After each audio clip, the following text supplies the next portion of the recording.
प्रिय विद्यार्थियों, कल के वीडियो लेक्चर में हमने संसदीय शासन व्यवस्था के गुणों की चर्चा की। हमने स्पष्ट किया था कि किसी भी शासन प्रणाली के संचालन में गुण और दोष यदि हम गहराई से मंथन करते हैं, दोनों पाए जाते हैं। हर शासन प्रणाली के कुछ गुण भी होते हैं, कुछ दोष भी होते हैं। जैसा कि हमने पूर्व के लेक्चर में संसदीय शासन प्रणाली के गुणों की विस्तार से चर्चा की। आज हम इसी प्रणाली के दोष क्या हैं उनको जानने का प्रयास करेंगे, क्योंकि जब संसदीय प्रकार की शासन व्यवस्था को कार्य रूप में देखा जाता है तो कभी कभी उसमें कुछ दोष हमें देखने को आते हैं। हालांकि उन दोषों को विभिन्न माध्यमों से दूर किया जा सकता है। कहीं ना कहीं उसके कार्य संचालन में कमी रहती है, जिसकी वजह से वो दोष हमें प्रतीत होते हैं। लेकिन सैद्धांतिक दृष्टिकोण से या प्रजातांत्रिक मूल्यों की प्राप्ति के दृष्टिकोण से वो दोष नहीं होते।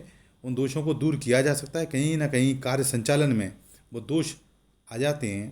तो आज हम इस वीडियो लेक्चर में इस बात पर हम फोकस करेंगे कि संसदीय प्रकार की शासन प्रणाली के संचालन में क्या क्या दोष आ सकते हैं या देखे जाते हैं। बिंदुवार हमें उन्हें देखने का प्रयास करते हैं। जैसे कि पहला दोष आमतौर पर देखा जाता है कि इसमें मंत्रिमंडल की तानाशाही की आशंका रहती है, क्योंकि आप सभी को जहाँ मालूम है कि संसदीय प्रकार की जो शासन व्यवस्था है उसमें बहुमत दल ही शासन का गठन करता है। जैसे कि जब संसद में जिस पार्टी को बहुमत मिलता है, राष्ट्रपति या राष्ट्राध्यक्ष उस पार्टी के जो नेता है, जो लीडर है, उसको बुलाता है, उसको प्रधानमंत्री पद की शपथ दिलाता है और उसकी सलाह पर अन्य मंत्रियों को शपथ दिलाता है, जिससे कि मंत्रिपरिषद का गठन होता है, जिसको कि हम कार्यपालिका कहते हैं। तो इस प्रकार हम जान पाते हैं कि संसदीय शासन में बहुमत दल ही मंत्रिमंडल का गठन करता है और यही मंत्रिमंडल इस बात से आश्वस्त होता है कि चूंकि संसद में अर्थात जो निम्न सदन है उसमें उसका बहुमत है, तो किसी प्रकार के उसके कार्यकाल पर कोई डर या भय नहीं है। तो मंत्रिमंडल, यदि मंत्रिमंडल के पीछे संसद का पर्याप्त बहुमत है तो वो मनमानी कर सकता है। प्रधानमंत्री विशेष परिस्थितियों में संसद के निम्न सदन को भंग भी करवा सकता है। जैसे कि लास्की ने कहा भी है कि संसदीय शासन निश्चय ही कार्यपालिका को अत्याचारी या निरंकुश बनने का अवसर प्रदान करता है और व्यवस्थापिका केवल निर्णयों को रजिस्टर में दाखिल करने वाला एक विभाग बनकर रह जाता है। रैमजे म्योर नामक विचार हैं, वो भी कहते हैं कि आजकल यह अधिनायकत्व की पिछली 2 पीढ़ियों की अपेक्षा अधिक कठोर है। तो आमतौर पर देखा गया है कि जब संसदीय प्रकार की शासन प्रणाली में मंत्रिमंडल को यह पता होता है कि चूँकि लोकसभा में या निम्न सदन के अंदर उसका बहुमत है, तो उसके कार्यकाल पर, उसके जीवन पर कोई आँच नहीं आ सकती, तो वो तानाशाही स्वरूप अख्तियार कर सकता है। इसलिए संसदीय शासन प्रणाली का एक बड़ा दोष ये निकल के आता है कि कभी कभी मंत्रिमंडल तानाशाही जैसी भूमिका का निर्वहन करने लगता है और वो कहीं ना कहीं जनता के अधिकारों का हनन होने लगता है। तो ये एक बड़ा दोष देखा गया है।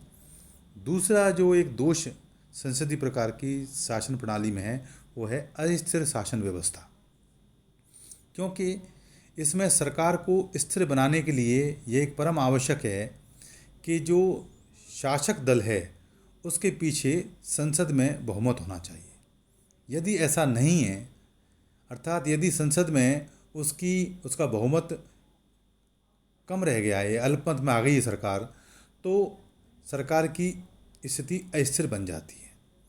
कभी भी मंत्रिमंडल का तख्ता उलट सकता है, जैसा कि आपने पहले भी देखा है कई बार। जैसे चतुर्थाम चुनावों के बाद भारत में अनेक राज्यों में कई बार सरकारें ऐसे बदली। अकेले बिहार में 3 वर्ष में 7 मंत्रिमंडल बने। केंद्र में भी दिसंबर 1989 में से जून 91 तक अल्पावधि में राजीव गांधी, बीपी सिंह, चंद्रशेखर, पीवी नरसिम्हा राव क्रमशः 4 बार प्रधानमंत्री बने। अटल बिहारी वाजपेयी की सरकार बदली। तो ये सारी बातें संसदीय प्रकार की शासन प्रणाली के अस्थिर शासन व्यवस्था के दोष को प्रकट करती हैं। इस तरह शासन प्रणाली अस्थायी रहने से कोई भी काम ठीक ढंग से या दूरगामी जो विज़न है, लॉन्ग लास्टिंग जो विज़न होता है, दूर की जो सोच है, उसको ध्यान में रख के संचालित नहीं हो पाता है।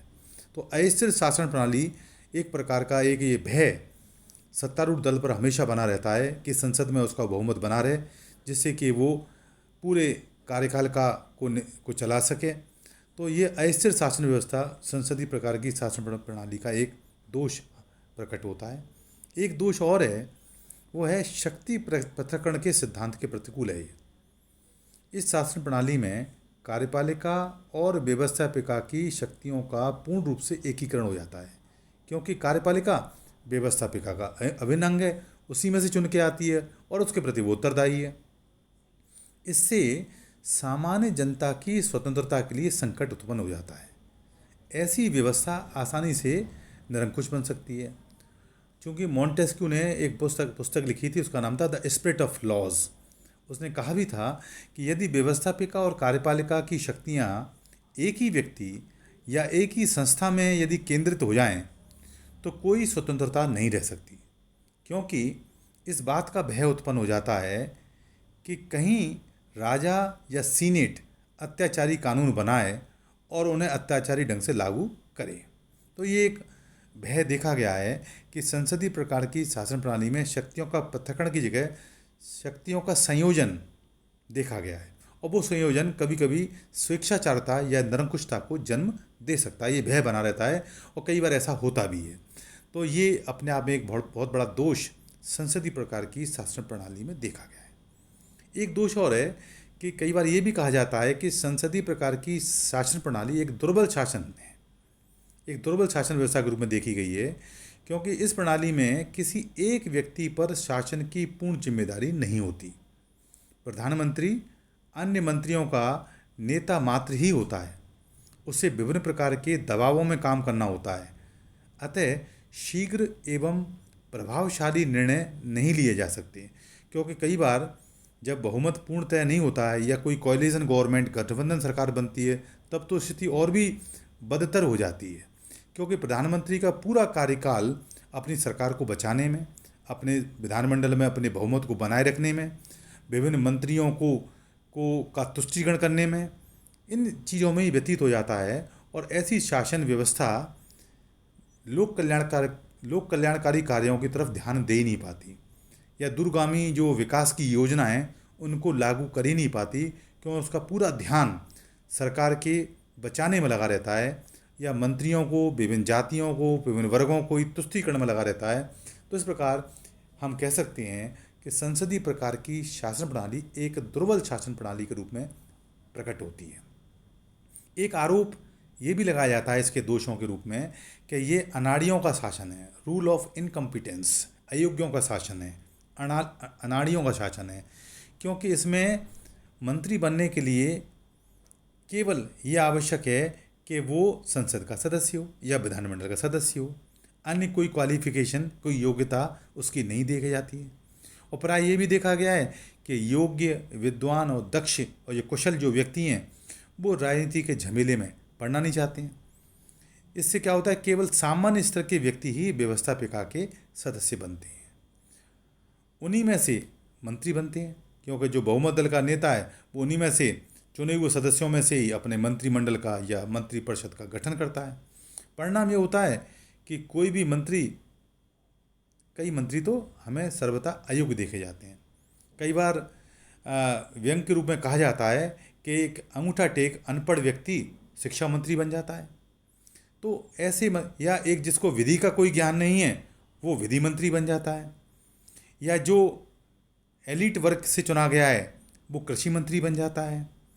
तो मंत्री बनने के लिए या विधानमंडल का सदस्य बनने के लिए कोई निर्धारित योग्यताएं नहीं हैं, और जो योग्यताएं संविधान में दी गई हैं उनमें किसी प्रकार की इस प्रकार की क्वालिफिकेशन नहीं है कि वो उसका शिक्षा का स्तर क्या हो, उसकी क्वालिफिकेशन क्या हो, विशिष्ट क्वालिफिकेशन क्या हो, ये स्पष्टता नहीं दिया गया है।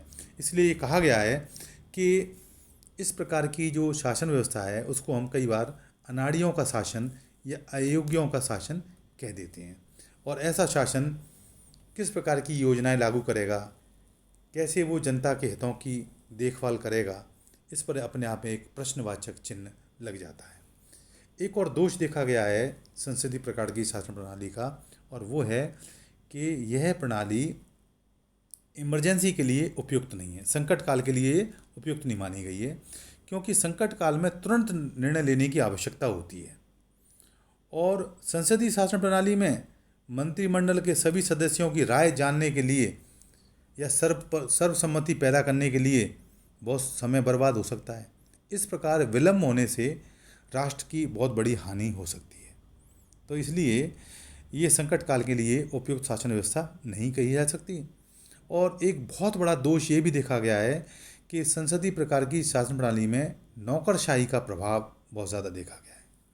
Effect of bureaucracy, influence of bureaucracy, red tapism, लाल फीताशाही, भाई भतीजावाद, ये तमाम प्रकार के दोष इस प्रणाली में देखे गए हैं, क्योंकि संसदीय शासन में प्रधानमंत्री मंत्रियों को मंत्रिमंडल में उनकी प्रशासनिक योग्यता के आधार पर नहीं, बल्कि उनके राजनीतिक प्रभाव को देखकर नियुक्त करता है कि कौन व्यक्ति कितना वोट बैंक लेके आया है, कौन सा व्यक्ति किस समुदाय, किस वर्ग को का प्रतिनिधित्व करता है, इन आधारों को, किस क्षेत्र का वो प्रतिनिधित्व करता है, इन आधारों को ध्यान में रख करके या किसी व्यक्ति की न्यूसेंस को आधार में ध्यान में रख करके प्रधानमंत्री या मुख्यमंत्री विधानमंडल में अमुक व्यक्ति को मंत्री पद देता है।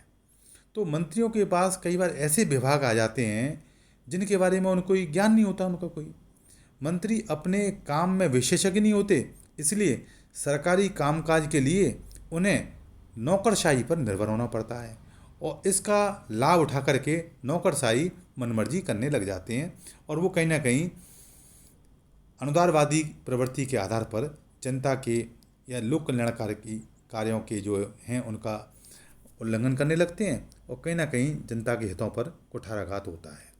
तो इस प्रकार हम देखते हैं कि संसदीय प्रकार की शासन प्रणाली में कुछ गुण भी हैं, कुछ दोष भी हैं।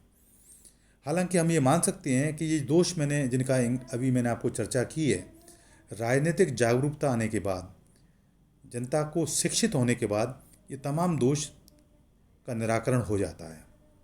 और कहीं ना कहीं जब इन दोषों का निराकरण राजनीतिक शिक्षा प्राप्त होने के बाद, जनता के शिक्षित होने के बाद, जनता का रोजगार संपन्न होने के बाद जब ये चीज़ें आ जाती हैं समाज में, तो ये सारे दोष निर्मूल साबित हो जाते हैं, और प्रजातंत्र के सिद्धांतों का जितना सुगमता से संसदीय शासन प्रणाली में लागू हो सकते हैं, वो अन्य प्रकार की शासन प्रणाली में लागू होना संभव नहीं है। ये प्रजातंत्र के मूल्यों के अधिक नज़दीक प्रतीत होती है। इसलिए जिन दोषों की चर्चा की है वो केवल अकादमिक दृष्टिकोण से की है, और ये जानने के लिए की है कि जनता यदि शिक्षित हो, जनता यदि जागरूक हो, तो इन दोषों का सामना किया जा सकता है। आशा है आपको संसदीय शासन प्रणाली के दोष स्पष्ट हुए होंगे। धन्यवाद।